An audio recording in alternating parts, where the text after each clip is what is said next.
বাংলাদেশে অশান্তির ঘটনাগুলির সঙ্গে সাম্প্রদায়িকতার কোনো সম্পর্ক নেই। অধিকাংশ অশান্তির কারণে রাজনৈতিক বা ব্যক্তিগত। সংখ্যালঘুদের উপর অত্যাচারের অভিযোগ এবং সন্ন্যাসী চিন্ময় কৃষ্ণ দাসের গ্রেফতারের পর থেকে ভারত বাংলাদেশ দ্বিপাক্ষিক সম্পর্কে যে টানাপোড়েন তৈরি হয়েছে তা দ্রুত নিষ্পত্তির ব্যাপারেও উদ্যোগী মোহাম্মদ ইউনূস প্রশাসন। সোমবার এমনটাই জানিয়ে দিল বাংলাদেশের অন্তর্বর্তীকালীন সরকারের পরিবেশ, বন এবং জলবায়ু পরিবর্তন বিষয়ক উপদেষ্টা সৈয়দা রিজওয়ানা হাসান। বাংলাদেশে লাগাতার সংখ্যালঘুদের উপর অত্যাচারের অভিযোগ। বেশ কিছুদিন ধরেই উত্তপ্ত বাংলাদেশের একাংশ। সংখ্যালঘুদের নিরাপত্তা নিয়ে উদ্বেগ প্রকাশ করেছে ভারত সরকারও। সংখ্যালঘুদের নিরাপত্তা নিশ্চিতের ব্যাপারে নরেন্দ্র মোদী সরকার বারবার ইউনূস প্রশাসনের কাছে অনুরোধও করেছে। সেই আবহে সোমবার বাংলাদেশ সফরে যান ভারতের বিদেশ সচিব বিক্রম মিশ্রি। দুপুরে ঢাকার পদ্মা ভবনে সে দেশের বিদেশ সচিব মোহাম্মদ জসিমউদ্দিনের সঙ্গে বৈঠক করেন তিনি।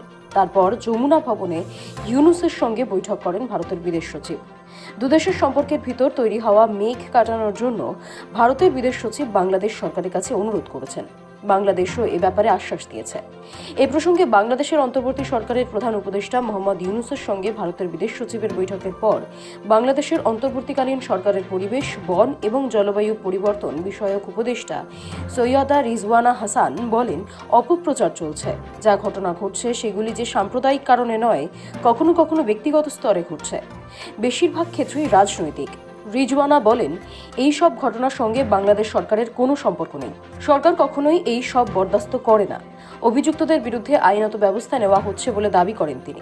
আমাদের পক্ষ থেকে এবং তাদের পক্ষ থেকে বারবার তারা বলেছে যে তারা বাংলাদেশের সাথে দ্বিপাক্ষিক যে সম্পর্ক এটা এগিয়ে নিতে এবং আরো জোরদার করতে আগ্রহী, এবং আমাদের ক্ষমতাচ্যুত প্রধানমন্ত্রী যিনি ওখানে আশ্রয় নিয়েছেন, যে সেখান থেকে কথাবার্তা বলছেন এবং বিভিন্ন কথাবার্তা বলার মাধ্যমে এক ধরনের উত্তেজনা তৈরি করার চেষ্টা করা হচ্ছে, সেটার ব্যাপারে উদ্বেগ খুব স্পষ্ট করে আমাদের পক্ষ থেকে তাদেরকে জানিয়ে দেওয়া হয়েছে।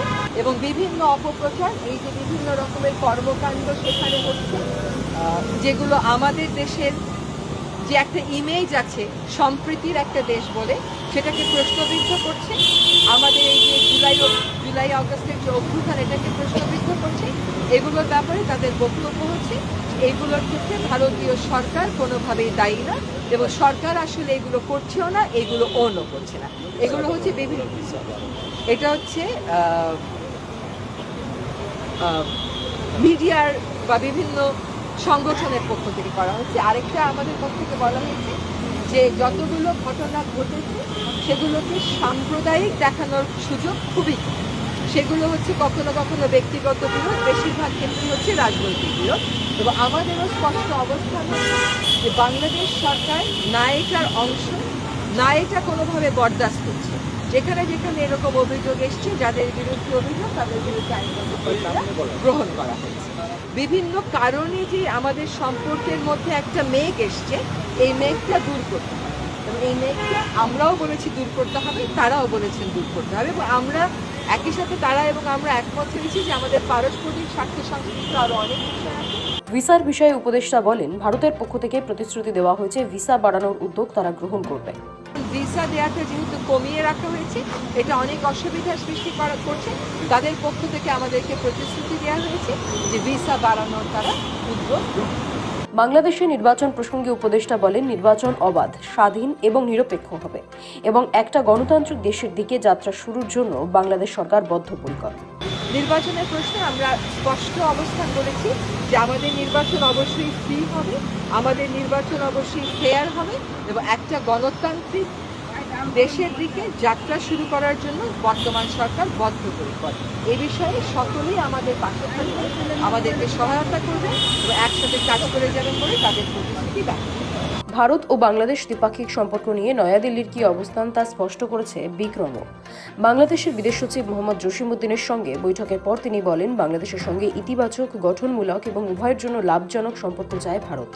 তবে একই সঙ্গে সংখ্যালঘুদের নিরাপত্তা নিয়েও উদ্বেগ প্রকাশ করেছেন তিনি। I emphasized that India desires a positive, constructive and mutually beneficial relationship with Bangladesh.